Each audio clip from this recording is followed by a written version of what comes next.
గోదావరి జలాల్లో తెలంగాణకు న్యాయంగా రావాల్సిన వాటాకు గడ్డిపడే ప్రమాదం ఉందని బీఆర్ఎస్ ఆందోళన వ్యక్తం చేసింది.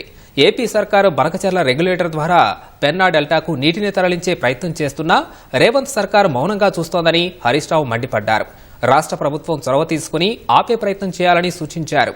మరోవైపు తుంగభద్ర నీళ్లను సైతం ఏపీ కర్ణాటక తరలించుకుపోయే ప్రణాళికలను అడ్డుకోకుంటే నల్గొండ పాలమూరు జిల్లాలు ఎడారిగా మారతాయని ఆందోళన వ్యక్తం చేశారు.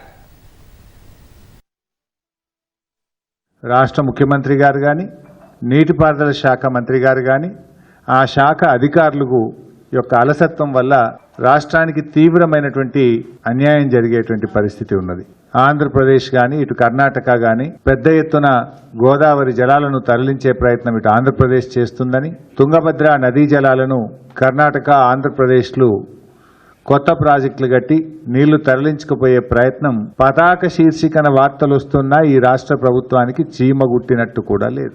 200 టీఎంసీలను బంకచెర్ల ద్వారా పెన్నా బేసిన్ కు రాయలసీమ ప్రాంతానికి తరలించే ప్రయత్నం చేస్తా ఉంది. యుద్ధ ప్రాతిపదికన ఆంధ్రప్రదేశ్ ముందుకు పోతా ఉంది. మనకు హక్కుగా రావాల్సినటువంటివి, ఎందుకంటే ఉమ్మడి ఆంధ్రప్రదేశ్లోనే తెలంగాణకు 968 టీఎంసీలను గోదావరి జలాల్లో కేటాయించారు. Sitarama lift irrigation, Sammakka Sagar project, Kaleshwaram 30 TMC, doctor Ambedkar Wardha project, ఈ 4 ప్రాజెక్టులు మన అక్కడ పెండింగ్ లోనే పెట్టిండ్రు. మన ప్రభుత్వం నిద్రపోతా ఉంది.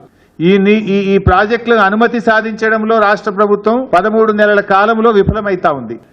ఏ అనుమతి లేకుండా గోదావరి బంకచెర్ల ప్రాజెక్టును ఇవాళ ఆంధ్రప్రదేశ్ ప్రభుత్వం తీసుకొని పోతా ఉంది.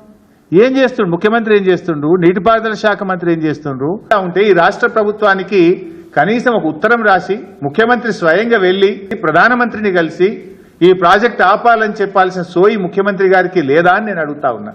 తుంగభద్రలో ఏమైతుంది, అటు కర్ణాటక లో లెవెల్ కెనాల్ కు సమాంతరంగా మరో కాలువ దవ్వుతా ఉంది.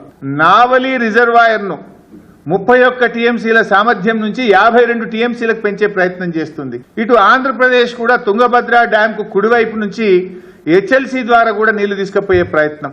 అటు ఆర్డీఎస్ కు నష్టమైతుంది, ఇటు శ్రీశైలం ఎండిపోయే ప్రమాదం ఉంటుంది, మన మహబూబ్ నగర్, మన నల్లగొండ త్రాగునీటి అవకాశాలు దెబ్బతింటాయి.